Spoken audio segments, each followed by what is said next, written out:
வணக்கம் நண்பர்களே, மற்றொரு கலந்துரையாடலில் உங்களோடு இணைந்து கொள்வதில் மகிழ்ச்சி. இன்றைக்கும் முக்கியமாக தாயக நிகழ்வுகள் தொடர்பில் முக்கியமான ஒரு நபரை நாங்கள் சந்திக்க போகிறோம். உங்களுக்கு மிக நன்றி அறிமுகமான முன்னாள் குழந்தை போராளி மற்றும் ஈழத்தமிழர் முன்னணியினுடைய தலைவர் சரவணன் அவர்களோடு, ஜியா சரவணன் அவர்களோடு இணைந்து கொள்கின்றோம். வணக்கம் சரவணன். வணக்கம். என்னென்றால் உங்களுடைய சில நேர்காணல்கள் வெளிவந்திருந்தால் அது தொடர்பாக சில அபிப்பிராயங்களையும் விடுதலை புலிகள் சார்ந்தவர்கள் வெளியிட்டிருக்கிறார்கள். அதில் குறிப்பாக முல்லமதி அவர்கள் கருணாவுடைய பிரிவு பற்றி குறிப்பிட்டிருக்கிறார். இந்த பேச்சுவார்த்தை 2 தடவைகள் இடம்பெற்ற பேச்சுவார்த்தையிலும் தாங்கள் 2 தலைவர்களை இழந்ததாகவும், மாத்தையா கருணா போன்றவர்களை நான் நினைக்கிறேன். அவர் நீங்கள் சொல்கின்ற அந்த நிலைக்கு விடுதலை புலிகளில் ஒரு பகுதியினரும் வந்திருக்கிறார்கள் போல் தெரிகிறது என்றுதான் நான் நினைக்கிறேன். நீங்கள் எப்படி பார்க்கிறீங்களே? இது நான் இந்த நேர்காணல் நான் பார்த்திருந்தேன், இப்பதான் பார்த்தேன். எனக்கு அதுல ஒரு சந்தோஷம் என்னன்னு சொல்லி சொன்னா, இப்ப நீங்க சொன்ன வார்த்தை தான், இப்ப நீங்க சொல்ற விஷயங்கள் இப்ப சரியா வருது போல நடக்கும் சொல்லி. ஏன்னா இதைத்தான் நாங்கள் அந்த காலத்துல இருந்து கத்திக் கொண்டிருக்கிறோம். நடந்தது இதுதான். அவசரப்பட்டு எடுக்கப்பட்ட முடிவு, தலைவர் விரவானால தன்னிச்சையா எடுக்கப்படாமல் மத்திய குழுவின் ஒரு மத்திய குழுவில் யார் அங்கம் வகிக்கணும்ன்றதை நீங்க யோசிச்சு பார்க்கணும். அவையாளால ஒரு பிரஷர் கொடுக்கப்பட்டு தலைவரால இது செய்யப்பட்டது. இப்ப முதலாவது மாத்தியான இழந்தது அந்த விடுதலை புலிகள் மக்கள் முன்னணி தலைவர், பேச்சுவார்த்தை குழு தலைவர், மக்கள் முன்னணி தலைவர். அப்ப அவர் சர்வதேசத்துக்கு போகும்போது எல்லாரோடையும் தான் கதைக்க வேண்டிய ஒரு இது வேறு. இப்ப இந்தியா தூதுவர் வருவார், அதுக்குள்ள ரோ இருக்கும், எல்லாமே இருக்கு, புலனாய்வுத்துறையில் இருக்கும், அமெரிக்கா அந்த சிஐஏ இருக்கும், எல்லாமே இருக்கும். நாங்கள் வன்னிக்காட்டுக்கு இருக்கிற மாதிரி இல்லையே, நாங்கள் சர்வதேசத்துக்கு பேச்சுவார்த்தை வந்துட்டா அந்த உளவு தொடர்பாடு இருக்கு. சரியோ, அப்ப இவர்களால் எடுக்கப்பட்ட முடிவு, அவர் அதில் சொல்ற உருத்திரகுமாரனால் எடுக்கப்பட்ட முடிவு. உருத்திரகுமாரனுக்கு கருணாமான் என்ன செய்தவர்? சரி, யோசிச்சு பாருங்க. அப்ப இதைத்தான் நாங்க சொல்றோம். அப்ப இதை இப்ப ஏற்றுக்கொண்டு வருகிறோம் தானே. நாங்கள் அவசரப்பட்டு எடுத்துட்டோம், 2 தலைவர்களை இழந்திருக்கிறோம், பேச்சுவார்த்தை கருணாமனை அனுப்ப வேண்டாம் என்று தான் சொன்னதுன்னு சொல்றேன். எனக்கு நான் தேச நெட் பார்க்கிறபடியாதான் நான் அவரை பார்த்துருக்கேன். மற்றபடி எனக்கு அவர் யாருன்றதும் தெரியாது. அது பிரச்சனை இல்லை, அவருக்கும் என்ன தெரியாம இருக்கலாம். அது ஓகே, அது விடுதலை புலிகளின் செயற்பாடுகள் அப்படித்தான் இருந்தது. அவர் இப்ப சொல்ற விஷயத்தை தான் நான் எதிர்பார்த்தேன். இப்ப எனக்கு கிடைச்ச வெற்றி அது. நான் இந்த கத்தி குளர்னதுக்கு எனக்கு கிடைச்ச வெற்றி. எல்லாருமே என்ன பேசினதும் துரோகி என்றதும் அப்படின்ற மாதிரி இருந்தாங்க இந்த காணொலிகள் நிறைய விஷயங்கள். ஆனா இப்ப பாருங்க, அவையன்ற சைட்ல இருந்தே வருது. இப்ப காலம் தானே. நான் இதைத்தான் சொன்னேன், தலைவர் பிரவான் இருந்திருந்தா அவர் கூட இப்ப அதை நான் சென்ற காணொலிகளுக்கு அவங்களுக்கு சொல்லியிருந்தாங்க. அவர் கூட இது அவசரப்பட்ட முடிவு கருணாமான விரட்டினதுன்றதை அவர் கூட அவசரமா எடுக்கப்பட்டோம். அடுத்த நாள் காலையிலே தமிழ்ச்செல்வன் சொல்றார், வந்து கருணான்றவர் விநாயகமூர்த்தி முரளிதரன் அவரோட தனிப்பட்டால் அவருக்கு அதுக்கு பிறகுதான் இவ்வளவு பிரச்சனையும் வந்து.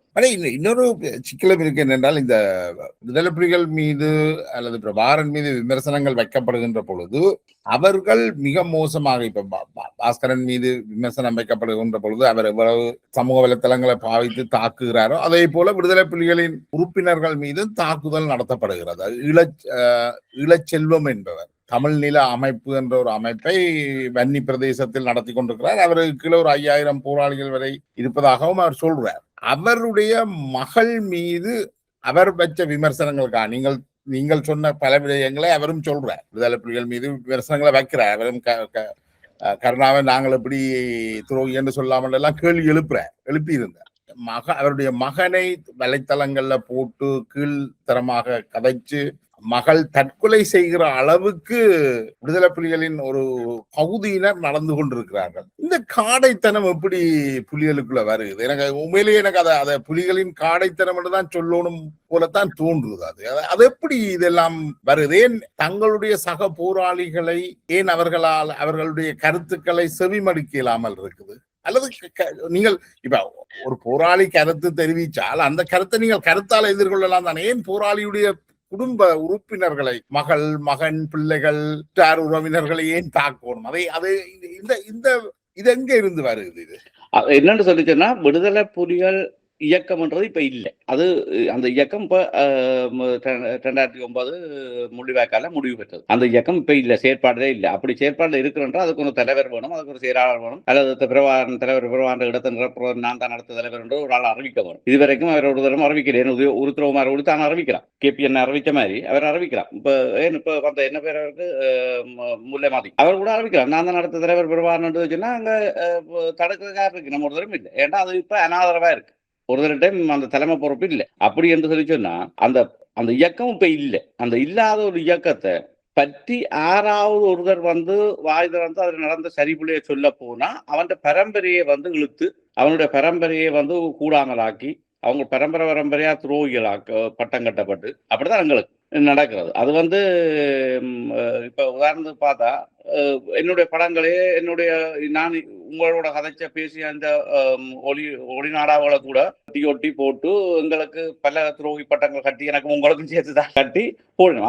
அது ஒரு நான் நினைக்கிறேன் மென்டலி வந்து அவங்க வந்து இந்த அப்செட் நினைக்கிறேன். யார் இந்த புலிக்காடையர்கள்? அவர்கள் பிரபாகரன் படத்தோட வரியினம், அவர்கள் தமிழீழத்தின் கொடியோட வரியினம், புலிக்கொடியோட வரியினம், பொட்டம்மாண்ட படத்தோட வரியினம், பிரபாகரன் படத்தோட வரியினம். யார் இந்த புலிக்காடையர்கள்? இதுல 90% போராடினவர்கள் விடுதலை புலிகள்ல இருந்தவை வந்து சில 10% இருக்கலாம் அதுக்குள்ள அந்த சில்லறைகள் சரியோ.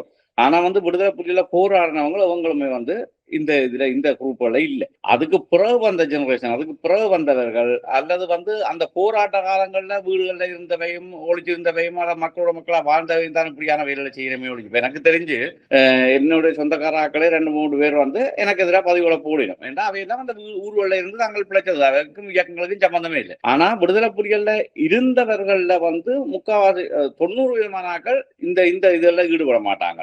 இது தவிர்த்த வெளியாக்கள் தான் இதை செய்யணும். விடுதலை இப்ப உதாரணத்துக்கு எனக்கு அப்படி போட தெரியாது, நான் அப்படி போட மாட்டேன். இப்ப முல்லை மதியம் எடுத்துக்கொண்டா முல்லை மதியம் அப்படி போடாதுன்னு நினைக்கிறேன். என்னோட வச்சுன்னா நாங்கள் இல்ல அப்படியான மன இதே எங்கள்கிட்ட இல்ல. இப்ப வெளிப்படையா வந்து தன்னை கருத்துக்களை சொல்றேன். ஆனா நிறைய பயமுறுத்தல்கள்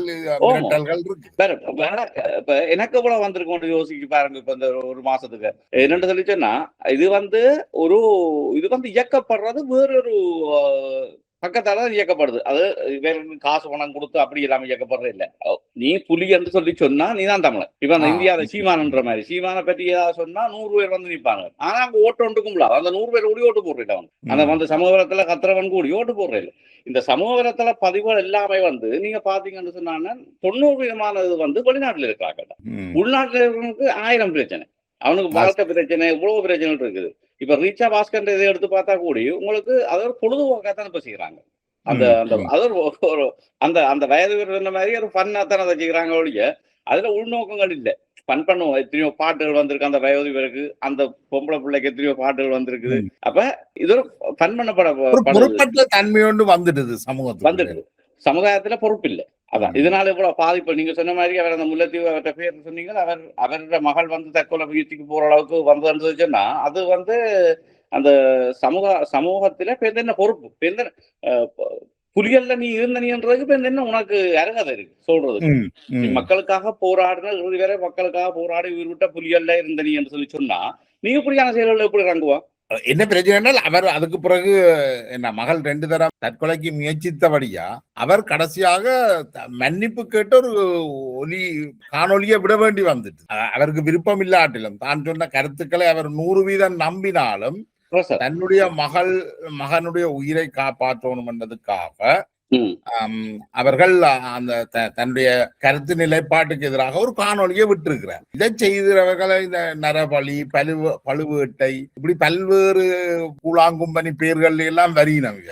அதான் ஃபேக் தான். ஃபேக் ஐடியல்ல வந்து எவருமே வந்து முகத்தை பாட்டு கதைக்கிறது இல்ல. இவ கருத்தால என்ன செய்யணும் என்றால் இவ கடைசியா எங்க வருது? நாங்கள் இவைய பிரபாகரன் காடையரோ அல்லது புலிகளின் காடையரோன்னு சொல்ல வேண்டி வருது. அவர்கள் யாரை காப்பாற்ற இதெல்லாம் செய்யணுமோ அது உண்மையிலேயே எதிர்விளைவுகளைத்தான் ஏற்படுத்துது. இல்ல இப்ப பாருங்கண்ணே, இப்ப விடுதலை புலிகள் இயக்கம் தடை செய்யப்பட்டது, உலகளாவிய ரீதியில தடை செய்யப்பட்டதுக்கு என்ன காரணம்? இப்படியான ஆக்கள் தான். அதாவது வந்து ஓகே, கட்டுநாயக்கா தாக்குதல் முதலாவது, ராஜீவ்காந்தி மீதான தாக்குதல், அதில் முக்கியமான விஷயங்கள். அதாவது ஒரு இன்டர்நேஷனல் ஏர்போர்ட்ல கை வைக்க முடியாத ஒரு ஆலயம், அது பெரிய ஒரு தவறு. அதே மாதிரி ராஜீவ்காந்தி என்ற ஒரு பக்கத்து நாடு பிரதமர், அதுவும் காந்தி பரம்பரை உள்ள ஒரு ஆள், அவரை கை வச்சது, அதுகளெல்லாம் வந்து எங்களுக்கு ஓகே எங்கண்ட பக்கத்துல நியாயமா இருந்தா கூட விடுதலை புலிகள் மக்கள் விழுமியங்களின் படி அது ஒரு நடத்தப்படாது. அது பயங்கரமான ஒரு தவறு. அப்ப அடுத்தது வந்து பாருங்க, இப்ப வெளிநாடுகளுக்கு வந்து இந்த விடுதலை புலிகள் மீதான சேறு பூசுற வேலையைத்தானே செய்யறாங்க. கோர்ட்ல வழக்க கொடுக்குறோம், என்னண்டு எனக்கு அங்கே வாழ முடியாது, இங்கே வாழ முடியாது, அப்படித்தானே எல்லாரும் பேரு. அப்ப இதுதானே 95% ஐரோப்பிய நாடுகள்லையும் சரி, அமெரிக்க, கனடா போன்ற நாடுகள்லையும் சரி இருக்கிற 95% அகதி விண்ணப்பங்களையும் விடுதலை புலிகள் தங்களை குழந்தைகளாக கடத்த முயன்றார்கள், தங்களுடைய ஆயுத போராட்டத்தில் ஜெயிக்க முயன்றார்கள், காசு பறித்தார்கள் என்றுதான் இவர்கள் பதிவுகள் இருக்கு. அப்படித்தான் கேஸ். அதனாலதான் ஐக்கிய நாடுகள் சபை வந்து விடுதலை புலிகளை பெரும்பான்மையான நாடுகள் தடை செய்வதற்கான இதுவும் ஒரு முக்கியமான காரணமா இருந்தது. அப்ப நாங்களே தான் எங்களை அழிவுக்கு காரணம், நாங்கள் தான் கொள்ளிக்கட்டையால் எடுத்து தலையை சுரஞ்சாதையா போச்சு. இது இன்றைக்கும் செய்து கொண்டிருக்கிறார்கள். அப்ப வெறுப்பு தானே கூட வரும். இப்ப நான் புலி என்று சொல்லிக்கொண்டு நான் தான் புலி என்று சொல்லிக்கொண்டு ஒரு ப்ரொஃபைல்ல வந்து தலைவற்ற படத்தையும் போட்டு அல்லது எங்கள்கிட்ட தமிழ்ல சம்பந்தமான படத்தையும் போட்டு கொண்டு வந்து நின்று கொண்டு கிட்ட வார்த்தையாலையும் கீழ்த்தரமான இதுகளையும் பதிவுகளையும் போடும் போது அப்ப ஒரு பாக்குற ஒரு படிச்சவன் இது சம்பந்தமா விடுதலை புலியை பற்றி தெரியாத இருந்தவன், போராட்டம் பற்றி தெரியாம இருந்தவன் நினைப்பான், இவனங்களா ஆடலாம் இப்படி எல்லாம் எழுதுறாங்க தான் யோசிப்பான். அப்ப அவனுக்கு அந்த விடுதலை புலிகள் மீது வந்து ஒரு வெறுப்பு இருக்கும்.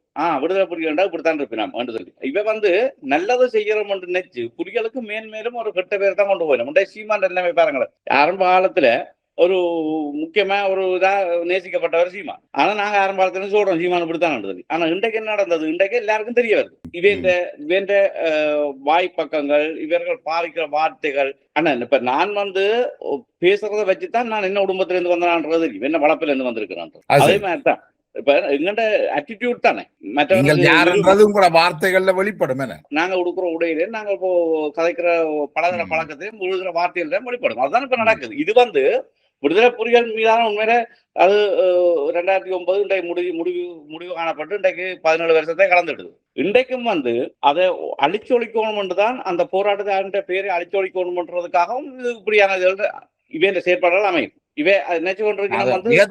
என்னென்றால் விடுதலை புலிகளை அழிக்கிறதா ஒரு சுய தற்கொலை ஒன்றுக்கு போய்கொண்டிருக்கீங்க. இப்ப வந்து விடுதலை புலிகளோட போராட்டம் அழிவுக்கு போனதுக்கான முக்கியமான காரணம் எங்கட பிரிவு. அது யார் மறந்துடவோ நான் சொல்லுவேன். எங்கட பிரிவு முக்கியமான ஒரு காரணம். ராணுவம் பிரிஞ்சு எங்கட பிளவு. அதுக்கு பிறகு இன்று வரைக்கும் எங்களை துரோகிகளா காட்டி இன்றைக்கும் வந்து இப்படியான ஒரு போரை ஆரம்பிச்சிருக்குன்னா தங்களுக்குள்ளே நாங்கள் அடைகிறது. இது அவைக்கு பெரிய ஒரு பின்னடைவைத்தான் பெறும். அது இது முல்லமதி மாதிரியான ஆக்கள் வந்து இதை கவனத்துல உள்ளோம். அதான் யாரெல்லாம் விடுதலை புலிகள் சரியான இயக்கம் அது நேர்மையா வழி நடத்துது என்று சொல்லினமோ அவர்கள் இதை கவனத்துல கொள்ளும். நாங்கள் எங்களை போன்றவர்களுடைய விமர்சனம் புலிக்காடையர்களால் இது மேற்கொள்ளப்படுகிறது, பிரபாகரன் காடையர்களால் இது மேற்கொள்ளப்படுகிறது என்றதாகத்தான் அது அமையப்போகுது. அவர் ஒரு போராளியை நீங்கள் புலிக்கொடியையும் பிரபாகரன் படத்தையும் போட்டுக்கொண்டு நரபலி, இளநிசான், அந்த பன்னாங்கட்டி என்றெல்லாம் சொல்லிக்கொண்டு பழுவேட்டு என்றெல்லாம் சொல்லிக்கொண்டு போய் தாக்குறது, தற்கொலை என்ற விளிம்புக்கு தள்ளுறது ஒரு போராளியினுடைய மகளை, அது மிக மோசமானது. இப்ப நீங்கள் புலிகளுடைய ஜனநாயக தலைவராக காக்கா அண்ணன் ஏன் வரக்கூடாது என்று முல்லமதி கேள்வி எழுப்பியிருக்கிறார். அதோட ஏற்கனவே 4-5 கட்சிகள் உருவாகிட்டது. அவர் சொல்றார் இன்னும் 2 கட்சிகள் உருவாகிறதுக்கான வாய்ப்பு இருக்குன்னு. அதோட நீங்களும் ஒரு புதிய கட்சியாக வந்திருக்கிறீங்க. என்னத்தை வெளிப்படுத்துது இதெல்லாம்? காக்காண்ணையை பற்றி உங்களோட அபிப்பிராயம் என்ன? வேற தலைமை தாங்கிறத பற்றி? இல்ல, தலைமை தாங்கிறதுக்கு காக்காண்ண முன்னுக்கு வர மாட்டேன். ஏன் என்னுடைய கேள்வி ஏன் முல்லமதி தலைமை தாங்க கூடாது? அத எத்தனை பேர் ஏற்றுக்கொள்வீனோம்? இல்ல முதல் வந்து பூனைக்கு மணிய கட்டவர், பூனைக்கு மணிய கட்டி இவர் வந்து முதல் முல்லமதி போல ஆக்கள், அதாவது முல்லமதிக்கு பின்னால யாரும் இருக்கிற அவையில் ஒரு ஆள் வந்து நான் தான் சொல்லி தலைமை ஏற்கவன். ஏன் காக்காண்ண தலைமை ஏற்கணும் நினைக்கிறோம்? ஏனென்றா இவைகளுக்கு தங்களுக்கு பிரச்சனை வந்துடக்கூடாது. இப்ப நான் வந்து ஈழத்தமிழர் முன்னணி என்று சொல்லி ஒரு அமைப்பு துவங்கியிருக்கேன், ஒரு கட்சி. அந்த கட்சி வந்து இலங்கை நாட்டுல வந்து தேர்தல் திணைக்களத்துல பதிவு செய்யப்பட்டாச்சு. சரி, எல்லாம் கொடுத்தாச்சு. அது நீ எங்களுக்கு அதுக்கான பதிவுகள் வரும், எனக்கான ஒரு நிர்வாகம் இருக்குது, செயற்படுறோம். இப்ப அது மாதிரி ஏன் இவ வந்து ஒரு இதை செய்து எல்லாரையும் ஒன்றிணைக்க கூடாது? இப்ப நீங்க சொல்றீங்களா இன்னும் 2 கட்சி வருகுது, அங்க ஏற்கனவே 3 கட்சி இருக்குது, 2 வச்சுன்னா வாக்களை பிரிக்கிறதுக்கான வேலைகளும் நடக்கலாம். ஏன் இவர் அதுக்கான தலைமை இருக்கக்கூடாது? அண்ணா ஒரு தரமே இல்லை என்ற இடத்துல ஒரு தானே இருக்கட்டும். அதுக்கப்புறம் வரைக்கும் தானே பூனைக்கு மணியா கட்டின பிறகு. இப்ப ஒன்று முழுமதி சொன்ன இன்னொரு விஷயம் வந்து கருணாவினுடைய ஒரு பகுதியினர் இந்த ட்ரோன்கள் அதுகளெல்லாம் கொண்டு வச்சுக்கொண்டு தாக்குதலை நடத்த போகிறார்கள், அங்கு ஒரு அமைதியின்மையை ஏற்படுத்த போகிறார்கள் ஒன்றொரு விஷயத்த முள்ளமதி சொல்றார். அது உண்மையா இல்லையான்னு எனக்கு தெரியல. ஆனால் அதை என்ன நினைக்கிறீங்க நீங்கள்? எனக்கு ஏதோ இது ஒரு உளவு பிரிவுகளுக்குள்ள ஏதோ ஒன்று நடக்குது, அதுகின்ற ஒரு வெளிப்பாடாத்தான் இந்த கருத்து வருது என்றும் எண்ண தோன்றுது. இல்ல, என்ன பொறுத்த வரைக்கும் கருணாமானுக்கு இப்படியான எண்ணங்கள் இருந்ததில்லை, எப்பவுமே இருந்ததில்லை, பெறவும் மாட்டது. அவருக்கு இந்த சண்டைன்றதை அவர் விட்டுட்ட.